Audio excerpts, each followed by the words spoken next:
Another week, another weekly reset. This is the weekly reset where I go over things like Nightwave, Teshin, all that jazz throughout the week. And without further ado, let's get into it, shall we? And of course, we will get into it with Nightwave to begin with.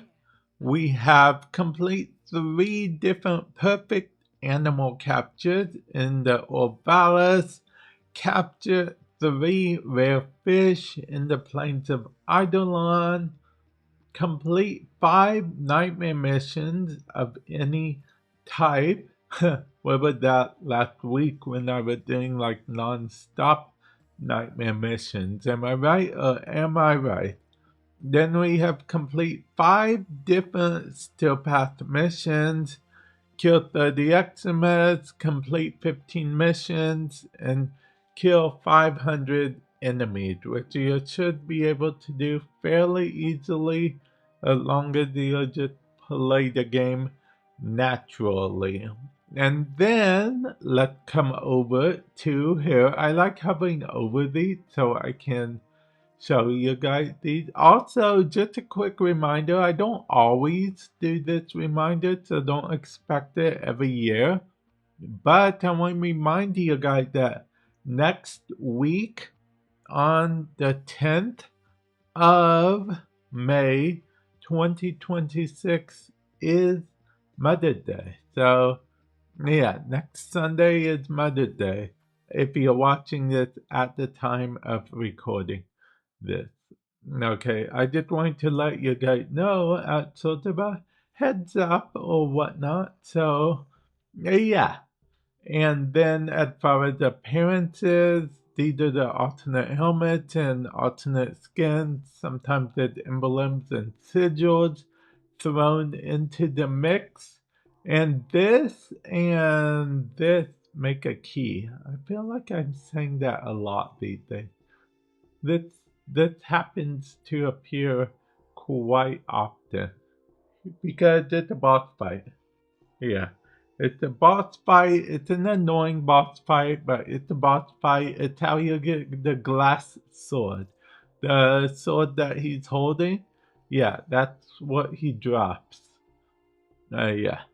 He just kind of drops it. You don't, it's, yeah, yeah.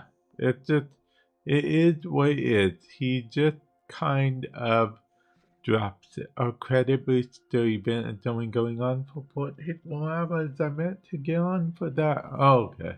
Well, in case you guys haven't, yeah, you know what? In case you guys haven't done the credit event, there it is. Now, as we visit Teshin, I can tell you guys what I meant. See, I got distracted a moment when I said the credit event if you guys haven't done it yet, because I honestly was thinking that some of you guys know that I've been low-key having some computer issues, but they should be all figured out later on this week. So I'll probably go back to streaming, maybe Friday, maybe Saturday, some time like that or some day like that. But anyway, let's get back to Teshin.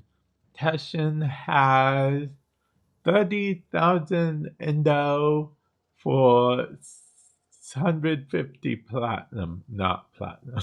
150 still essence. I don't know what's wrong with me, guys. Maybe I'm just hungry or something. I don't know. But I've been slipping up. Guys. The circuit. We will start with regular circuit, of course. I'm gonna pick. I don't know. I'd probably pick Siren if I were you because of Kayla. The same boss fight is pretty annoying, and that's how you get Kayla.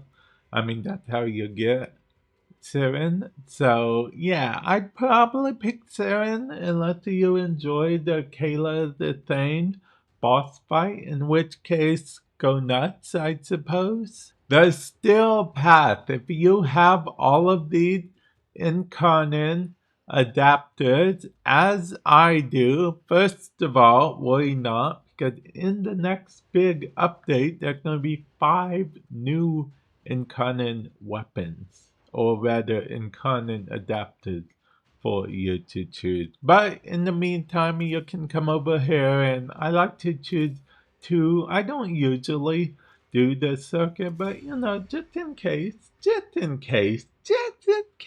guys, just in case.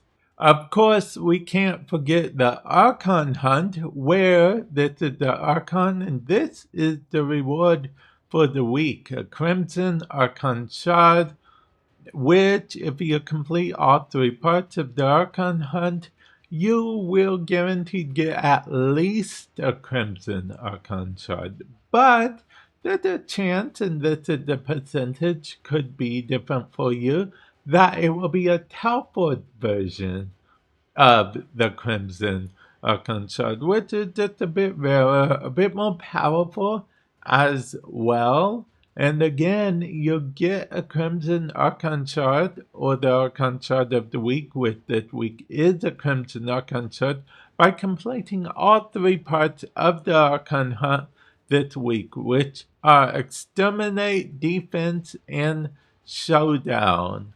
Oh, okay. That doesn't seem very hard at all, if I'm being perfectly honest. But yeah, and Showdown is basically an assassination, but sometimes the game doesn't count as an assassination, so you gotta be weary of that. Think of Archon Hunt as the Steel Path version of sortie missions, if you will. Descendia, Warframe's answer to Climb the Tower-esque games. Instead of climbing the tower, you're descending as far as you can go. Get Descendia. And at 24 levels in total, I hovered over all the rewards because you'll get a reward on each level.